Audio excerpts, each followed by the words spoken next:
तो hello guys, कैसे हैं आप लोग। आज के इस वीडियो में हम रिफ्लेक्शन ऑफ लाइट को देखेंगे।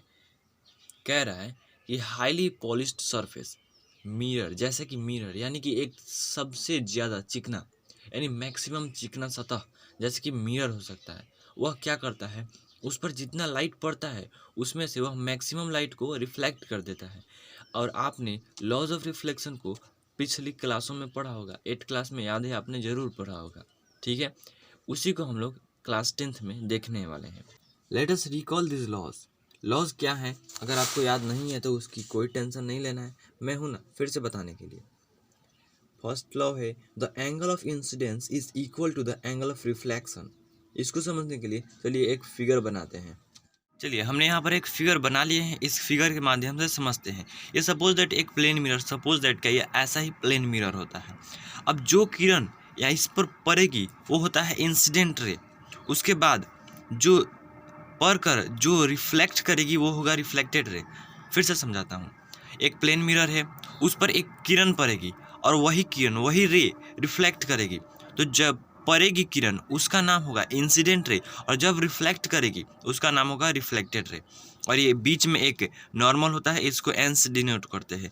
इंसिडेंट रे को आई से डिनोट करते हैं और रिफ्लेक्टेड रे को स्मॉल आर से, यह स्मॉल आई होता है। ये सब फंडामेंटल्स है जो आपने 8th क्लास में पढ़े होंगे, आपको शायद याद नहीं होंगे। ठीक है, तो यहाँ पर कह रहा है द एंगल ऑफ इंसिडेंस, मतलब कि नॉर्मल से और इंसिडेंट रे के बीच में जो एंगल है वो क्या होगा, इक्वल होगा एंगल्स ऑफ रिफ्लेक्शन। ये जो एंगल ऑफ रिफ्लेक्शन है, यहाँ पर जो एंगल ऑफ रिफ्लेक्शन है इसके बराबर ये एंगल ऑफ इंसिडेंस होगा। समझ में आया? एक बार फिर से समझाता हूँ।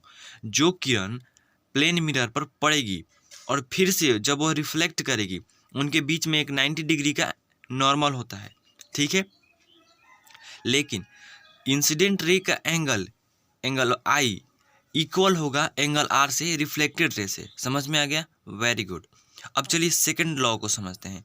The incident ray the normal to the mirror at the point of incidence and the reflected ray all lie in the same plane. अब ये क्या कह रहा है? कह रहा है कि ये जो नॉर्मल का पॉइंट है, इंसिडेंट रे का पॉइंट है, रिफ्लेक्टेड रे का पॉइंट है, एक प्लेन मिरर हुआ और सभी का पॉइंट एक ही जगह पड़ रहा होगा। यहाँ पर आप ध्यान से देखेंगे सभी का पॉइंट एक ही जगह पड़ रहा है। यानी कि प्लेन मिरर में ऐसा नहीं है कि ये इंसिडेंट रे यहाँ आया, रिफ्लेक्ट करके यहाँ से निकला और नॉर्मल यहाँ होता है। ऐसा नहीं होता है, यह सभी एक ही पॉइंट पर होता है। समझ में आ गया? Very good.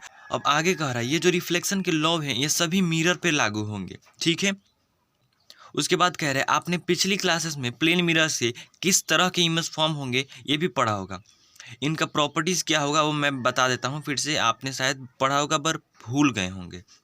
ये जो प्लेन मिरर पर इमेज फरेंगे वो हमेशा वर्चुअल होंगे और इरेक्ट होंगे। दूसरा है प्लेन मिरर से ऑब्जेक्ट जितनी दूरी पर रहेगा, मिरर में ऑब्जेक्ट उतनी दूरी पर बनेगा। सपोज दैट ये एक मिरर है और यहाँ पर हमने कोई ऑब्जेक्ट रखा, और तो मिरर में देखेंगे तो ऑब्जेक्ट उतना ही दूरी पर होगा। ठीक है, उसके बाद कह रहा है लेटरली इन्वर्टेड, यानी कि जब हम मिरर में देखते हैं तो हमारा राइट साइड मिरर में लेफ्ट में दिखाई देता है और हमारा लेफ्ट साइड मिरर में राइट साइड दिखाता है। ये होता है लेटरली इन्वर्टेड। ठीक है, अब आगे एक क्वेश्चन के साथ इस वीडियो को समाप्त करेंगे। What would be the image when the reflecting surface are curved. ये तो हुआ रिफ्लेक्टिंग सरफेस एकदम प्लेन है, एकदम सीधा है, लेकिन क्या होगा जब रिफ्लेक्टिंग सरफेस कर्व्ड होगा। सपोज दैट रिफ्लेक्टिंग सरफेस ऐसा होगा या ऐसा होगा, तब इमेज कैसा बनेगा। ठीक है, इस क्वेश्चन को हम अगले वीडियो में कवर करेंगे। और आपके लिए एक एक्टिविटी है, समझिए, देखते हैं इसमें क्या है। एक हमें स्पून लेना है और उसमें अपने फेस को देखना है। पहला पॉइंट कर रहा है हमें एक स्पून लेना है और उसमें अपने फेस को देखना है। ठीक है, अब दूसरा पॉइंट कर रहा है क्या आपने इमेज देखा, यह बड़ा है या छोटा। आपका इमेज चम्मच में कैसा दिखाई दे रहा है, स्पून में कैसा दिखा रहा है, आपसे बड़ा या आपसे छोटा, ये आपको आंसर करना है। मूव द स्पून स्लोली, आपको अपने फेस से स्पून को स्लोली हटाना है और आपको इमेज को देखना है क्या चेंजेस होते हैं। ठीक है, चौथा पॉइंट कर रहा है आपको स्पून को रिवर्स करना है, यानी पलट देना है, उल्टा करके देखना है और फिर देखना है कि आपका एक्टिविटी, सेम एक्टिविटी स्पून को पलट कर देखना है। ठीक है, उसके बाद आपका इमेज कैसा दिखाई दे रहा है। उसके बाद कंपेयर द कैरेक्टरिस्टिक्स, यानी आपने दो सरफेस देखा, स्पून ऐसा होता है, सपोज दैट ऐसा होता है स्पून, रफली इमेज बना दे रहा हूँ।